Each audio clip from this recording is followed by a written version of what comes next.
တရုတ်သားဝင်မရှုပ်ရင်ပြီးခဲ့တဲ့နှစ်နှစ်ကုန်စစ်စင်ရေးကလေးက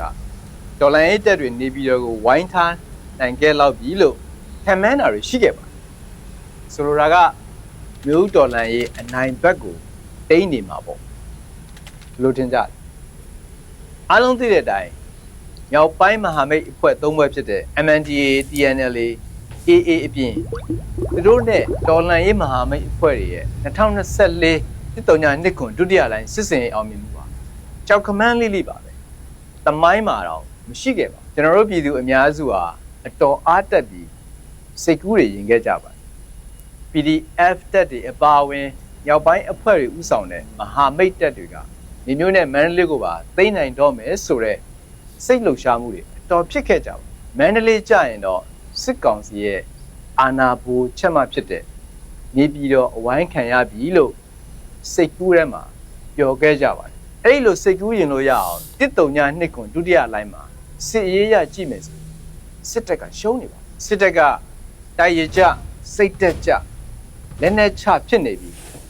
သူတို့ကကုန်းကောက်ပြီးအဖက်ဆက်လို့ရလောက်ဘာမှမရှိသလောက်ပေါ့အဲ့ဒီအချိန်မှာပေါ်လာတဲ့စစ်တပ်ရဲ့ကက်တင်ရှင်ကတော့ပေါက်ပေါ်ပါနှစ်ခွန်စစ်စင်ရေးအချိန်ရနေတဲ့အချိန်မှာစစ်ကောင်စီကတောင်းဆိုတာကြောင့်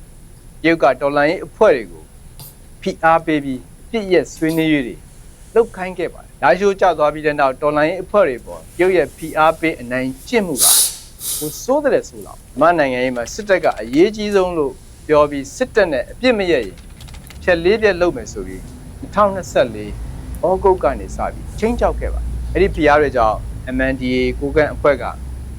မန္တလေးနဲ့တောင်ကြီးကိုဆက်မတိုက်ပါဘူးအနောက်နိုင်ငံအစိုးရတွေနဲ့ NUG ကိုလည်းမဆက်ဆံပါဘူးဆိုပြီးတရားဝင်ထုတ်ပြန်ခဲ့ရပါ2025ဧပြီလမှာတော့တရုတ်ကိုယ်တိုင်ကြီးကြပ်ကွယ်မှုအောက်မှာ MNDAA ကလာရှိုးကိုစစ်ကောင်စီလက်ထဲပြန်လွှဲပေးခဲ့ရပါဒီမှာစစ်တပ်ကတနက်တစ်ချက်တောင်မဖောက်ရပဲ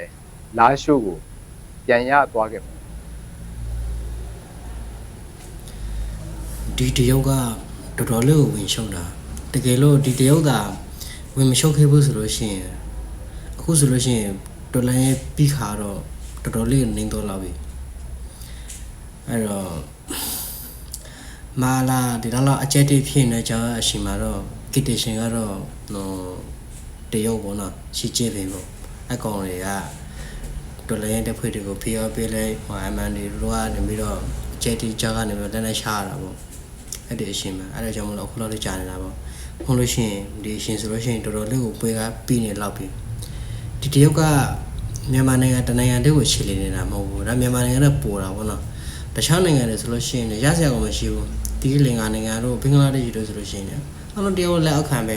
ဒီကောင်နဲ့ပေါ်တဲ့နိုင်ငံတွေကလည်းရှမ်းသာတဲ့နိုင်ငံတနိုင်ငံမှမရှိဘူးကိုလုံးကုန်းကောက်စရာမရှိတဲ့နိုင်ငံအဆင့်ကိုထိကိုရောက်တော့ရတဲ့ဟာတွေအများကြီးပဲတော်တော်ရုံးပါတဲ့အကောင်တွေ